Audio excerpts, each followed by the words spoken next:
آئیے ہم اور آپ سب سے پہلے نہایت ہی عقیدت و محبت کے ساتھ آقا نامدار مدینے کے تاجدار دونوں عالم کے مالک و مختار جناب احمد مصطفیٰ محمد مصطفیٰ صلی اللہ تعالیٰ علیہ وسلم کی بارگاہ بے کس پناہ میں درود پاک کی ڈالیاں نچھاور کریں۔ پڑھیے باواز بلند اللہ محمد صلی اللہ علیہ وسلم نحن عباد محمد صلی اللہ علیہ وسلم صلاۃ و سلام علیک یا رسول اللہ یا نبی اللہ یا حبیب اللہ۔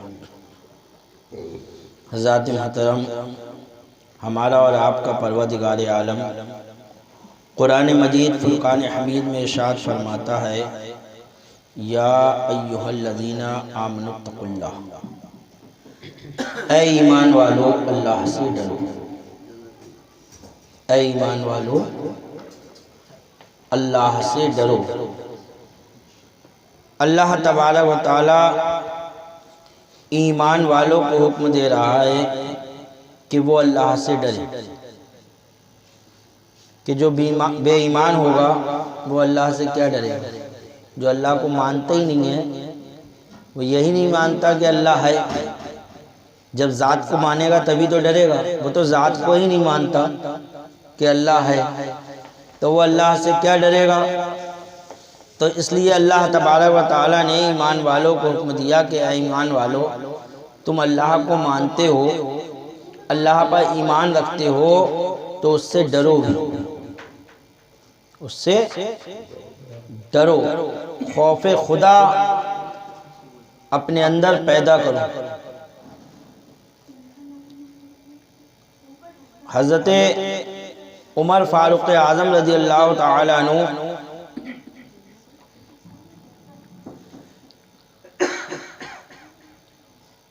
اللہ سے اتنا ڈرتے تھے، حالانکہ اللہ کے رسول صلی اللہ تعالی علیہ وسلم نے آپ کو دنیا ہی میں جنتی ہونے کی بشارت دے دی تھی کہ اے عمر تم جنتی ہو۔ جس کو یہ معلوم ہو جائے کہ میں جنتی ہوں تو وہ تو بڑا خوش ہو جائے گا، اب ڈرنے کی کیا بات ہے، نبی نے فرما دیا تم جنتی ہو۔ لیکن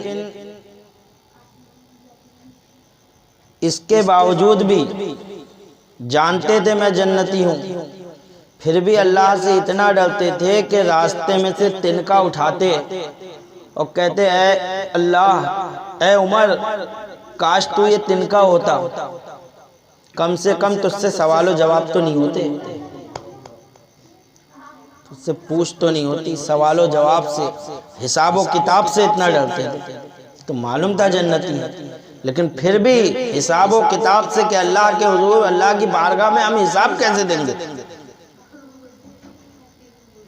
تو تنکا اٹھا کر کہتے کہ کاش عمر یہ تنکا ہوتا، کم از کم حساب و کتاب تو نہیں ہوتا۔ حضرت عثمان غنی، جن سے اللہ کے رسول نے فرمایا اے عثمان تم جنتی ہو، وہ قبر کے پاس جا کر کھڑے ہو کر اتنا روتے کہ آپ کی مبارک داڑھی پوری آنسوؤں سے تر ہو جاتی، آنسوؤں سے تر ہو جاتی۔ کسی نے کہا اے حضرت عثمان غنی، آپ جنت کا ذکر کرتے ہیں تو خوشی سے اتنا نہیں روتے، دوزخ کا ذکر کرتے ہیں تو دوزخ کے عذاب سے اتنا نہیں روتے جتنا آپ قبر کے پاس کھڑے ہو کر روتے۔ تو حضرت عثمان غنی نے ارشاد فرمایا سنو، میں نے اللہ کے رسول صلی اللہ تعالی علیہ وسلم سے یہ سنا ہے کہ سرکار فرماتے ہیں قبر، میں نے بہت سے منازل دیکھے ہیں، جہنم کے منازل سرکار فرماتے ہیں میں نے دیکھے ہیں، بڑے بڑے بھیانک منظر میں نے دیکھے ہیں، مناظر جہنم کے بھی دیکھے ہیں، اور بہت سے مناظر دیکھے ہیں بھیانک۔ سرکار فرماتے ہیں لیکن جتنا بھیانک منظر میں نے قبر کا دیکھا ہے، اتنا بھیانک منظر کوئی نہیں دیکھا، اتنا بھیانک منظر۔ آپ اندازہ لگائیے قبر میں جب آدمی جاتا ہے ایک چھوٹی سی کوٹھری ہوتی ہے، بند، ہم لوگ بند کر کر چلے آتے ہیں، مردے کو مٹی کے سپرد کر، منہا خلقناکم، ہم نے تمہیں اسی سے پیدا کیا، وفیہا نعیدکم، اور اسی میں تمہیں لوٹائیں گے، ومنہا نخرجکم تارۃ اخری، اور قیامت کے دن اسی سے ہی پھر اٹھایا جائے۔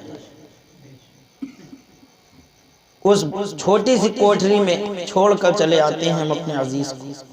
آپ نے سوچا ہے کہ پھر وہاں کا منظر کیا ہوتا ہوگا؟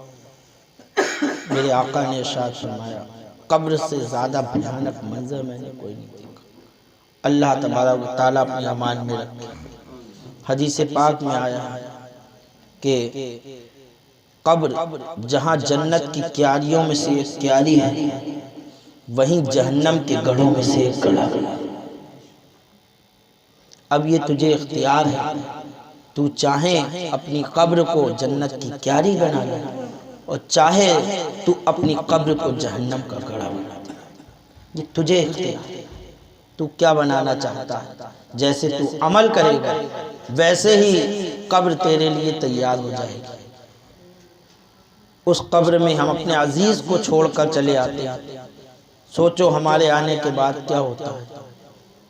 منکر نکیر دو فرشتے جن کے بارے میں حدیث میں آیا ہے کہ بڑی بھیانک ان کی شکل ہے، اتنے لمبے لمبے بال کہ پیروں تک پہنچ رہے ہیں، بہت بڑے بڑے ناخون جس سے چیرتے ہوئے زمین کو آئیں گے، آنکھیں اتنی بڑی بڑی جیسے دیگ کا منہ، اور اس میں آگ جل رہی ہوگی۔ ان کی شکل دیکھنا ہی یہی بہت جو ہے اپنے آپ میں ایک ہمت کی بات ہے۔ اور پھر اس پر سختی سے جھنجلا کر مردے کو اٹھا کر بٹھا دیں گے اور پوچھیں گے من ربک، تیرا رب کون ہے؟ بہت کڑی آواز میں، ایسے نہیں پیار سے پوچھیں گے بیٹا بتا تیرا رب کون ہے، آواز کڑی ہوگی، من ربک، تیرا رب کون ہے بتا۔ اس وقت ایک تو ویسے ہی پریشانی کا عالم، کوئی بتانے والا نہیں، اکیلے تنہا بند کوٹھری میں۔ ذرا آپ کبھی اندھیرا کر کے جو ہے کسی بکسے میں بند ہو کے دیکھ لینا، اور پھر یاد کرنا کہ قبر میں بھی ایسی لیٹیں گے تو کچھ آپ کو احساس ہوگا۔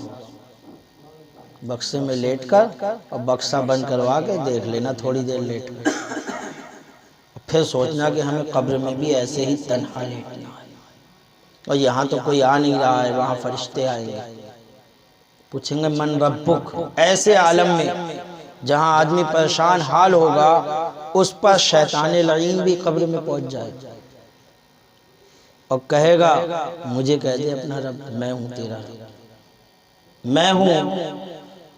دنیا میں رہا تو نے تو آسمان والے کو رب مانا، اب زمین کے اندر ہے تو میں ہوں زمین کا رب، مجھے اپنا رب کہہ دے۔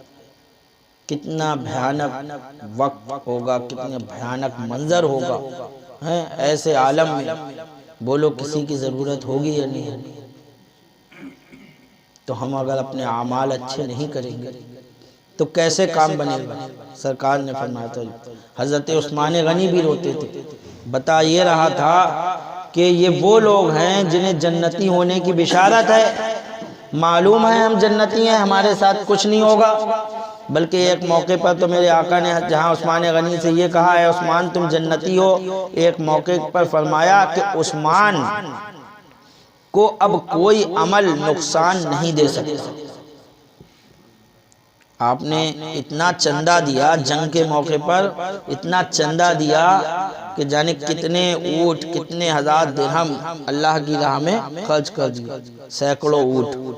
ایک ہی اونٹ کی کتنی قیمت ہوتی ہے، آپ نے سینکڑوں اونٹ دے دیے، یعنی کتنے درہم و دینار دے دیے۔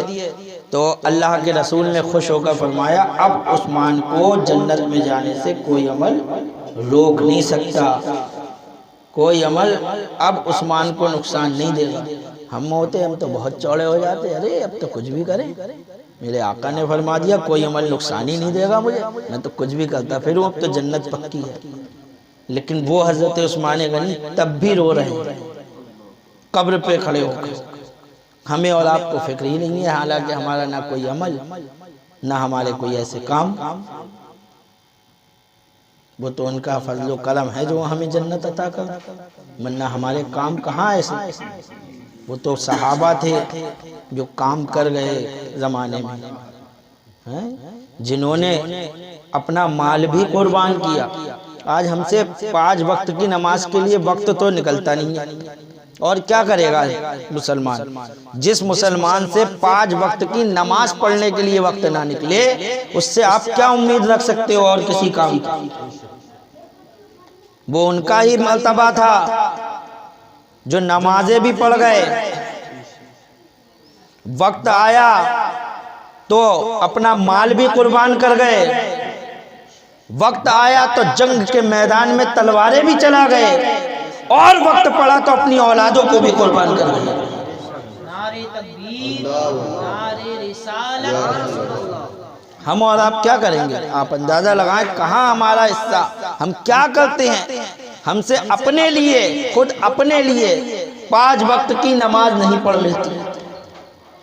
وہ اسلام کے لیے لڑے، انہوں نے جنگیں لڑیں اسلام پھیلانے کے لیے، دین پھیلانے کے لیے، ہم سے اپنے لیے نماز نہیں پڑھ ملتی۔ ہم اسلام کے لیے کیا کریں گے؟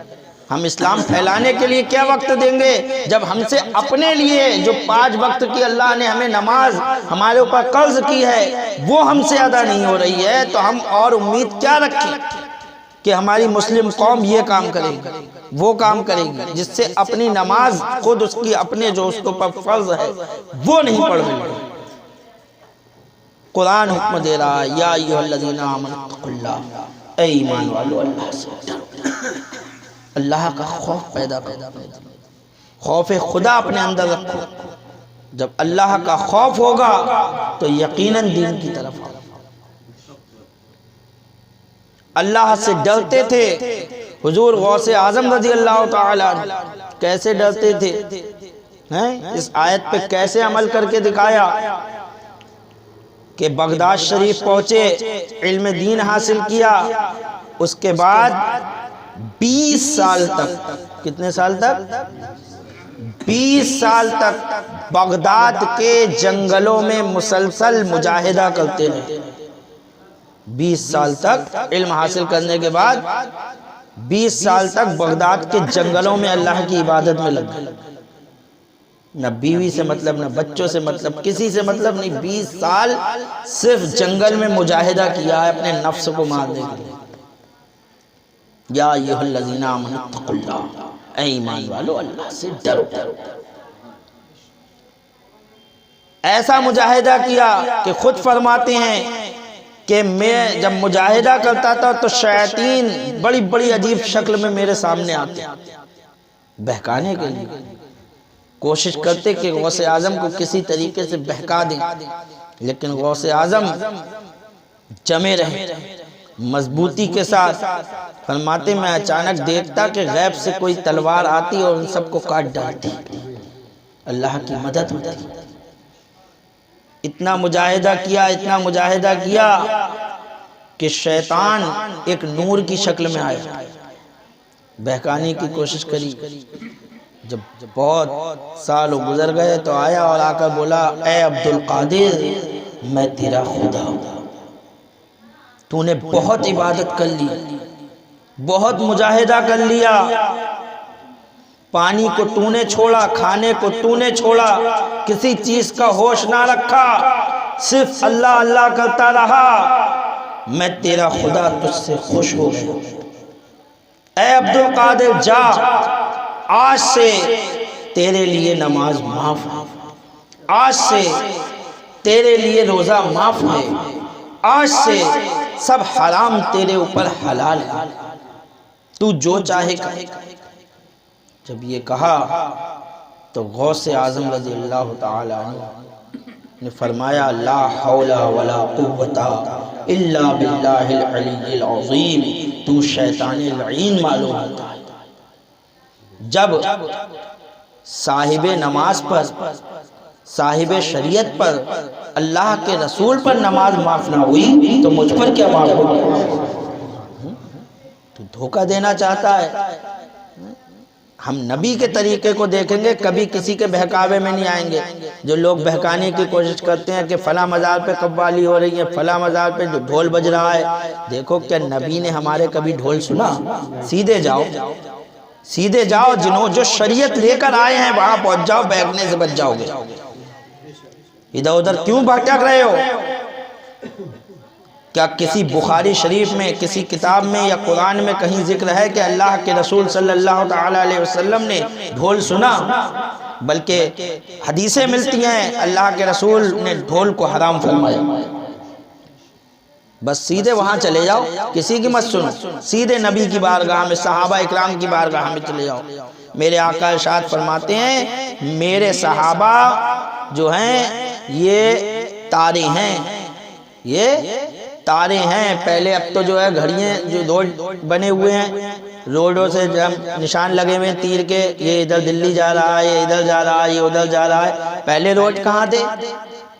ایسے ہی میدان ہے پڑے ہوئے، آدمی کو جانا ہے کیسے جائے گا؟ میدان میں ڈھونڈ لے گا راستہ۔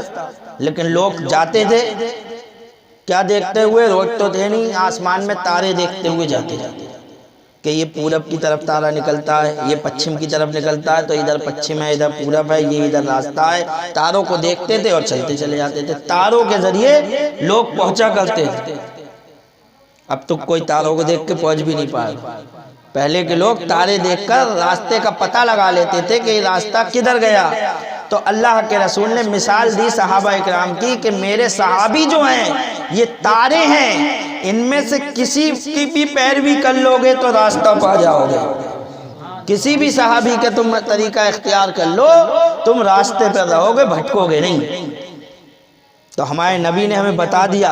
آج فتنوں کا دور ہے، لوگ ہمیں بہکانے کی کوشش کرتے ہیں کہ خواجہ صاحب ڈھول سنتے تھے، کہ صابر صاحب ڈھول سنتے تھے۔ چھوڑو ادھر، آؤ چلو سیدھے صحابہ اکرام کی بارگاہ۔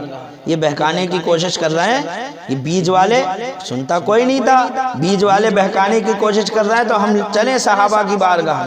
لا دکھاؤ کسی صحابی نے ڈھول سنا، دکھاؤ۔ ادھر وہاں پر لاؤ گے نہیں بہکو، اپنے جمے رہو گے۔ حدیث میں ڈھول کی ممانعت تو آئی ہے، ڈھول بجانے کی کہیں اجازت نہیں آئی۔ اگر ڈھول بجانا کہیں جائز ہوتا تو جانتے ہو پہلے نماز ہوتی تھی تو اللہ کے رسول صلی اللہ تعالیٰ علیہ وسلم کبھی ایسا ہوتا کہ اول وقت میں آتے، صحابہ اکرام بعد میں آتے، جب تک آتے جماعت ہو جاتی۔ تو صحابہ اکرام نے دیکھا ارے اللہ کے رسول اول وقت میں آتے ہیں، تو صحابہ اکرام اول وقت میں آ کے بیٹھ گئے۔ اب اللہ کے رسول آئے نہیں، اللہ کے رسول آئے بالکل آخری وقت میں، جب وقت ختم ہونے کے قریب تھا۔ بیٹھے بیٹھے بیٹھے بیٹھے 1-2 گھنٹے، صحابہ اکرام 2.5 گھنٹے 3 گھنٹے جتنا بھی وقت ہوا انتظار کرے پڑے کہ اب کب اللہ کے رسول آئے تو کب جماعت ہو۔ آج آدمی کو 5 منٹ بھاری پڑ جائیں، اگر امام صاحب 5 منٹ لیٹ ہو گئے تو گھڑی حجرہ۔ اور صحابہ اکرام بیٹھے ہوئے ہیں کہ سرکار آئیں گے تو نماز پڑھائیں گے تو جائیں۔ اب نماز سرکار آخر وقت میں آئے، پھر سرکار نے نماز پڑھائی۔ تو یہ مشورہ ہوا کہ بھائی کوئی ایسی بات ہو جائے کہ جب جماعت قائم کرنا ہو تو کوئی اعلان ہو جائے کہ جماعت قائم ہونے والی ہے، آپ لوگ آ جاؤ۔ تو کسی نے کہا کہ ڈھول بجایا جائے، ڈھول اعلان کے طور پر، لہو لعب کے طور پر نہیں، نگارہ بجے، ڈھول اعلان، جس سے اعلان ہوگا اور پتہ چل جائے گا سب جگہ کہ نماز کا وقت ہو گیا، پہنچ جائے۔ اللہ کے رسول نے اس کو پسند نہیں فرمایا۔ کیوں؟ کیونکہ یہ غیروں کا شعار تھا، غیر قوموں کا تھا، کفار کا شعار تھا، اسے نہیں اختیار کیا۔ سمجھ میں آئی؟ حالانکہ کوئی ناجائز نہیں تھا، اعلان کے طور پر، لہو لعب کے طور پر، کھیل کود کے طور پر جو ہے ناجائز ہے۔ ایک اعلان مقصود ہو نگاڑا بجا کر تو کچھ نہیں، لیکن اللہ کے رسول نے منع فرما دی، نہ، اسے بھی پسند نہیں کیا۔ کہ یہ غیر قوم کا شعار ہے، اس کو اختیار نہیں کیا جائے گا۔ کسی نے کچھ مشورہ دیا، کل ملا کر نہیں ہو سکا معاملہ۔ رات میں سو گئے، جب سو گئے تو اللہ کے حضرت عمر فاروق اعظم رضی اللہ تعالیٰ عنہ نے خواب دیکھا کہ کوئی شخص جو ہے بلند آواز سے کہہ رہا ہے اللہ اکبر اللہ اکبر اللہ اکبر اللہ اکبر اشہد ان لا الہ الا اللہ، پوری اذان حضرت عمر فاروق اعظم نے سنی، اور بھی صحابیوں نے، خود اللہ کے رسول صلی اللہ تعالیٰ علیہ وسلم۔ صبح کو حضرت عمر فاروق اعظم رضی اللہ تعالیٰ عنہ سرکار کی بارگاہ میں آئے اور عرض کیا اللہ کے رسول میں نے ایسا ایسا خواب دیکھا ہے۔ سرکار نے فرمایا تمہارا خواب سچا ہے، وہ جبریل امین تھے جو اذان کی طرف کے کلمات سکھا کر گئے ہیں، لہذا اذان کہی جائے، اب کون کہے تو بلند آواز سے جو کہہ سکے اس کو بلایا جائے، تو حضرت بلال کو بلایا گیا اور حضرت بلال کے سے اذان کہلوائی گئی، تب سے اذان کی ابتدا ہوئی۔ تو کہنے کا مقصد یہ ہے کہ اعلان کے طور پر بھی اللہ کے رسول صلی اللہ علیہ وسلم نے ڈھول کو پسند نہیں فرمایا۔ تو ہم کھیل کود کے موقع پر، خوشیوں کے موقع پر ڈھول کیسے جائز ہو سکتا ہے، یا نعت شریف وغیرہ میں، ان سب چیزوں میں ہرگز اس کی اجازت نہیں ہے۔ میں کہہ یہ رہا تھا کہ یا ایھا الذین آمنوا اتقوا اللہ، اے ایمان والو اللہ سے ڈرو، اپنے اندر خوف خدا پیدا کرو۔ جب اللہ کا خوف تمہارے اندر آ جائے گا، اللہ کا خوف پیدا ہو جائے گا، تو تمہیں کسی کے جو ہے سمجھانے کی ضرورت نہیں پڑے گی، کوئی تمہیں بتانے کی ضرورت نہیں پڑے گی، تم خود بخود جو ہے دین کی طرف آؤ۔ صحابی رسول کا یہی طریقہ تھا۔ اللہ کے رسول صلی اللہ تعالیٰ علیہ وسلم نے فرمایا کہ جس کے پاس جتنا علم ہوتا ہے وہ اللہ سے اتنا ہی ڈرتا ہے، جس کے پاس جتنا علم ہوگا وہ اللہ سے اتنا ہی ڈرے گا، اور تمام کائنات میں سب سے زیادہ علم اللہ کے رسول کے پاس ہے۔ تو اللہ کے رسول نے فرمایا اللہ سے سب سے زیادہ ڈرنے والا بھی میں ہی ہوں۔ خود سرکار فرما رہے ہیں کہ میں اللہ سے ڈرنے والا، خوف خدا اللہ کے رسول فرماتے ہیں مجھ سے زیادہ کوئی نہیں ڈرتا۔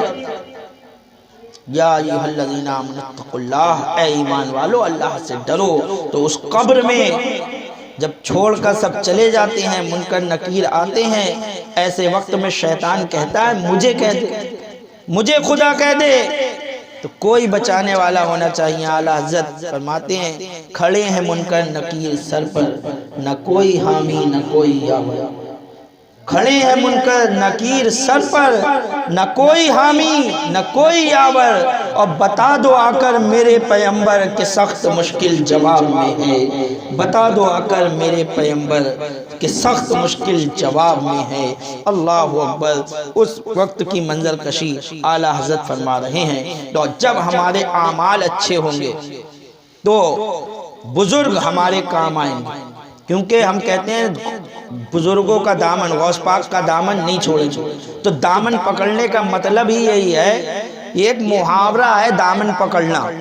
اس کا مطلب یہ نہیں ہے کہ بس دامن پکڑ کے بیٹھ جائیں گے نہیں چھوڑیں گے، کہ کوئی غوث پاک کا دامن کوئی ان کا کوئی اچھا کرتا پکڑے بیٹھے ہوئے ہیں نہیں چھوڑیں گے۔ دامن پکڑنا جیسے کہتے ہیں 9 2 11 ہونا، کیا مطلب ہوا؟ بھاگ جانا۔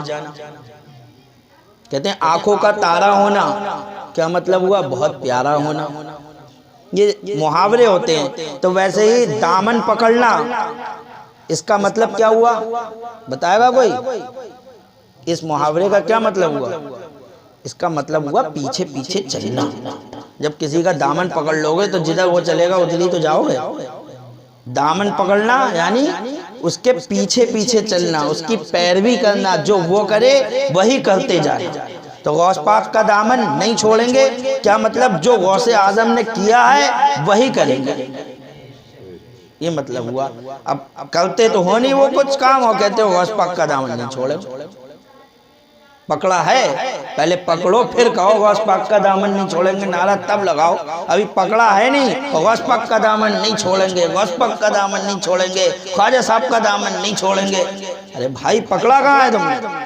پہلے چہرے پہ داڑھی رکھو، اپنے جسم کو اسلامی لباس میں ڈھالو، 5 وقت کی نماز پڑھو، یہ سب چیزیں شروع کرو، پھر کہو غوث پاک کا دامن نہیں چھوڑیں گے، غوث پاک کا دامن نہیں چھوڑیں گے۔ مسلک اعلیٰ حضرت زندہ باد، مفتی عرفان صاحب قبلہ جشن غوث الورا زندہ باد۔ تو غوث اعظم رضی اللہ تعالیٰ عنہ نے 20 سال مجاہدہ کیا، اور 20 سال مجاہدہ کرنے کے بعد جو ہے پھر آپ نے جو ہے وعظ شروع کیا۔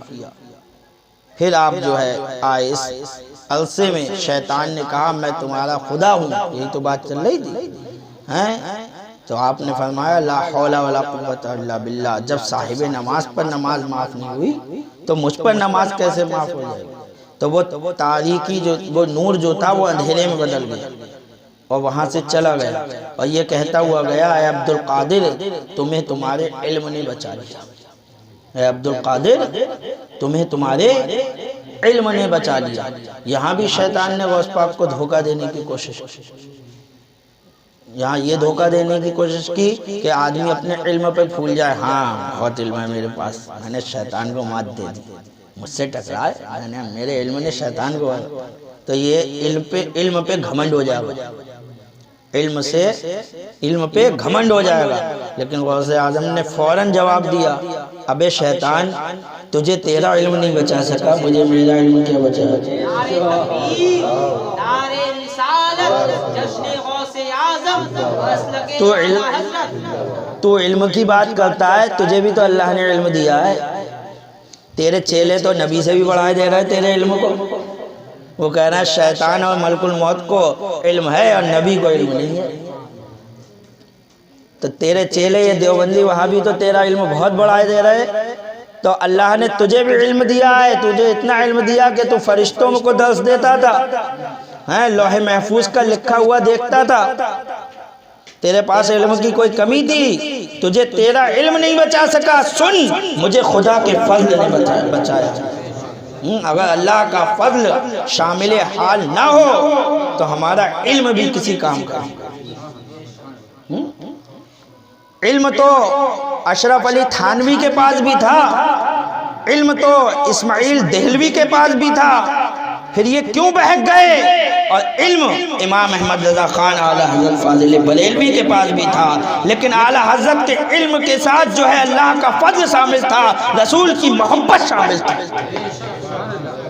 تو اعلیٰ حضرت کا علم نے جو ہے 4 جانب ڈنکا بجایا، اور ان کے علم کے ساتھ نہ خدا کا فضل تھا نہ رسول کی محبت۔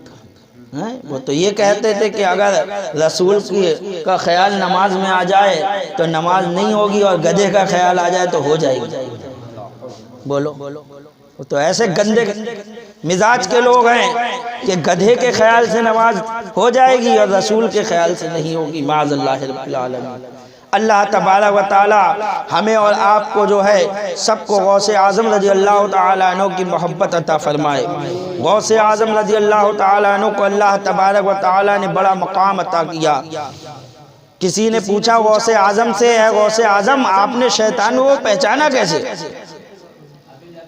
وہ تو نور کی شکل میں آیا تھا، تو غوث اعظم نے فرمایا میں نے اس کو اس کے قول سے پہچانا، جو اس نے یہ کہا کہ تمہارے لیے نماز معاف، میں نے اس سے پہچانا، تمہارے لیے حرام حلال، کہ اللہ تبارک و تعالی کبھی بھی فحش باتوں کا حکم نہیں دے گا، حرام چیزوں کو حلال کرے گا، زنا کو، چوری کو، کہ جاؤ زنا کرو چوری کرو، یہ فحش گندی باتیں اللہ اس کا حکم دے گا؟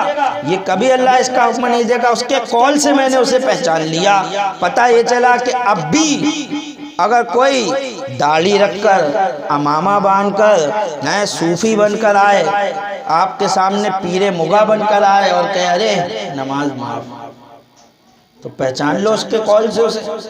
تم پہچانتے نہیں ہو، غوث اعظم فرمانا پہچانو، میں نے قول سے پہچانا، اے میں نے مریدو تم بھی قول سے پہچانو، جو نمازوں کو کہے معاف، ہماری ہو گئی کعبے میں، ہماری کعبے میں ہو گئی، ہمیں نماز کی ضرورت نہیں، ایسی بولیاں بولیں لیکن لوگ ان کے مرید ہو رہے ہیں۔ کتنے وقت کی تھی؟ چھٹی کون سی تھی؟ تہجد کی نماز۔ تہجد کی نماز بھی اللہ کے رسول پر فرض تھی۔ تو غوث اعظم رضی اللہ تعالیٰ عنہ کا وہ مقام ہے میرے بھائیوں کہ غوث اعظم اپنے مریدوں کی ہر وقت مدد فرماتے ہیں، ہر وقت ان کے کام آتے ہیں۔ فرماتے ہیں کہ میرا مرید جب چاہے، جب کسی مصیبت میں ہو مجھے پکارے تو میں اس کی مدد کے لیے تیار ہوں۔ غوث اعظم رضی اللہ تعالیٰ عنہ کا مقام اتنا عرفہ و اعلیٰ ہے، اتنا بلند و بالا ہے کہ غوث اعظم رضی اللہ تعالیٰ عنہ ایک مرتبہ وعظ فرما رہے ہیں، اور بہت جلالی تھے غوث اعظم، یاد رکھو آپ، بہت بیٹھے ہوئے ہیں وعظ کر رہے ہیں، اگر آپ کے وعظ میں کوئی خلل ڈال دیتا تو بس۔ ایک مرتبہ آپ نے فرمایا کہ جب ہم وعظ کرتے کرتے وعظ کر رہے تھے، ایک دم جو ہے آپ نے فرمایا اب ہم قال سے حال میں آ رہے ہیں، اور یہ کہا کوئی ہمارے قریب نہ آئے، اور وعظ شروع کر دیا۔ آپ کے پاس آپ کے بیٹے بیٹھے ہوئے تھے، غوث اعظم کا کپڑا ان کے کپڑے سے ٹچ ہوا، جیسے ہی ٹچ ہونا تھا فوراً آپ کے بیٹے کے کپڑوں میں آگ لگ گئی، آگ کو بجھایا گیا۔ غوث اعظم کو کچھ نہیں، اپنے تقریر کیے جا رہے ہیں، دیکھیے ہو رہی ہے تقریر۔ جب تقریر سے فارغ ہوئے تو دیکھا کہ لوگ آگ بجھا رہے، کہا کیا ہوا؟ کہا آگ لگ گئی تھی آپ کے کپڑے سے، جسم سے ٹچ ہوا ان کا جسم تو آگ لگ گئی۔ کہا ہم نے کہا جب ہم قال سے حال میں آیا کریں تو کوئی ہمارے قریب نہ آیا۔ ایک مرتبہ آپ واز کر رہے تھے، ایک دم ایک چیل گزری، چین آواز کرتی بھی، غوث اعظم کی نگاہ ایسے اٹھتی ہے، اور نگاہ کا اٹھنا تھا، آپ نے فرمایا اے ہوا اس کا سر اس کے دھڑ سے الگ کر دے۔ اتنا کہنا تھا کہ چیل کا سر الگ جا کر گرتا ہے اور دھڑ الگ جا کر جاتا ہے۔ واز میں خلل پڑا، تقریر کرتے میں آپ، پھر آپ تقریر کرتے رہے، جب پوری تقریر ہو گئی اور اٹھ کر چلے تو دیکھا چیل زمین پر پڑی ہوئی ہے، سر الگ پڑا ہوا ہے، دھڑ الگ پڑا ہوا ہے۔ آپ قریب گئے، آپ نے دھڑ اٹھایا، سر اٹھایا، جوڑا اور بسم اللہ پڑھی، اور جو ہے کہا قم باذن اللہ، اللہ کے حکم سے زندہ ہو جا، تو وہ چیل زندہ ہو کر پھر سے ہو گئی۔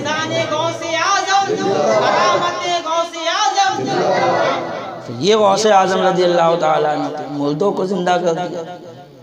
آج ہمیں مانگے ان سے، اگر ہم غوث پاک سے مانگے تو یقیناً ملے گا، لیکن ہم مانگنے کا اپنا ڈھنگ اختیار کریں، ہم لوگ مانگتے نہیں ہیں صحیح سے۔ ہم نے لوگوں کو مسجد میں دعا مانگتے ہوئے دیکھا کہ دعا مانگ رہے ہیں تو کوئی انگلی چٹکا رہا ہے ایسے، کوئی ادھر، ہم دعا مانگ رہے ہیں کوئی اوپر دیکھ رہا ہے، کوئی ادھر دیکھ رہا ہے۔ یہ بتائیے اگر آپ کو 50,000 روپے کی یا 10,000 کی یا 5,000 کی حاجت ہے بہت شدید، اور آپ کو مانگنا ہے ہم سے، آپ کو معلوم ہے امام صاحب پاس ہیں یہ دے دیں گے، تو جب آپ ہم سے لینے آؤ گے تو کیسے آؤ گے؟ امام صاحب بہت ضرورت ہے، ہماری طرف پوری توجہ آپ کی ہماری طرف ہی ہوگی، امام صاحب دے دو، بہت پریشان ہوں، اس وقت میری پریشانی آپ دور کر دو، میں نپٹا دوں گا، آپ دے دو۔ نگاہ ہماری طرف رہے گی اور منہ ایسا رہے گا کہ ہاں بہت پریشان ہے، پریشانی آدمی دکھائے گا نہیں تو ملیں گے بھی نہیں، سمجھے؟ پریشانی دکھانا پڑے گی اسے، وہاں یہ ارے یہ بہت پریشان ہے یار، ہم یار تھوڑے پیسے دے دو، دے دے گا کوئی؟ نہیں دے گا یار، یہ تو ہسریا کھڑا ہو کے کہنا پڑے گا آ کر بھائی بہت پریشان ہے، تھوڑے پیسے دے دو، اتنے وقت میرا بچہ بیمار ہے۔ جب آپ رو گے گڑ گڑاؤ گے تو سامنے والے کو ترس آئے گا، ارے یار 5 نہیں تو کم سے کم 2 تو خرید میرے پاس ہے نہیں، اس کے دل میں رحم پیدا ہوگا۔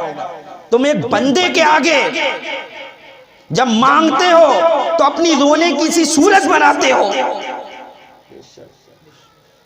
بندے کے سامنے مانگ رہے ہو تو صورت رونے کی سی کر رہے ہو، منگتا بن کے واقعی مانگ رہے ہو، جب رب سے مانگ رہے ہو تو کبھی ادھر کبھی ادھر، کبھی انگلی چٹک رہی ہے، کبھی کچھ، کیسے مل جائے گا؟ کہاں مل جائے گا؟ رب کی بارگاہ میں تو اور زیادہ رو، اور زیادہ گڑ گڑاؤ، اے رب تو نہ دے گا تو کون دے گا؟ تجھ سے نہیں مانگیں گے تو کس سے مانگیں گے؟ تو تو ہمارا مولا ہے، تو تو ہمارا پروردگار ہے، اگر تو ہی مدد نہ کرے گا تو ہم کہاں جائیں گے؟ کس کس کے در پر بھیک مانگیں گے؟ یا اللہ تو ہماری سن لے، اپنے ولیوں کے صدقے میں وہاں رو، رب کی بارگاہ میں اگر دل سے رو لیے تو قسم خدا کی پروردگار عالم تو جو ہے ماں باپ سے زیادہ مہربان ہے، اللہ اکبر، وہ کیوں نہ مدد فرمائے گا؟ جب ماں کے سامنے بچہ روتا ہے تو ماں بلک جاتی ہے، وہ تو پروردگار عالم ہے، ہم اس کی بارگاہ میں روئیں گے تو وہ یقیناً ہماری مدد فرمائے گا۔ یا ایھا الذین آمنوا اتقوا اللہ، اے ایمان والو اللہ سے ڈرو، اللہ کا خوف پیدا کرو۔ اللہ فرماتا ہے یا ایھا الذین آمنوا اتقوا اللہ وکونوا مع الصادقین، اللہ سے ڈرو اور سچوں کے ساتھ۔ بہت سے لوگ ڈرتے ہیں لیکن ساتھ نمازیں پڑھنا شروع کی، لیکن ساتھ وہی غلط لوگوں کا، وہ غلط لوگوں کا ساتھ ان کو پھر سے غلط بنا دیتا ہے۔ اللہ فرماتا ہے جہاں اللہ سے ڈرو وہیں بروں کا ساتھ چھوڑو، سچوں کا ساتھ پکڑ لو۔ ڈرتے رہو گے، ڈرتے رہو گے اور سچوں کا ساتھ نہیں پکڑو گے، بروں کا پکڑے رہو گے اور ڈرو گے تو ایک نہ ایک دن پھر سے ڈرنا چھوڑ دو کہ وہ برے تمہیں پھر سے برا بنا دیں گے۔ وہ کب چاہیں گے کہ یہ جو ہے ہم سے الگ تھلگ رہے بلکہ ہم جیسا ہی رہے؟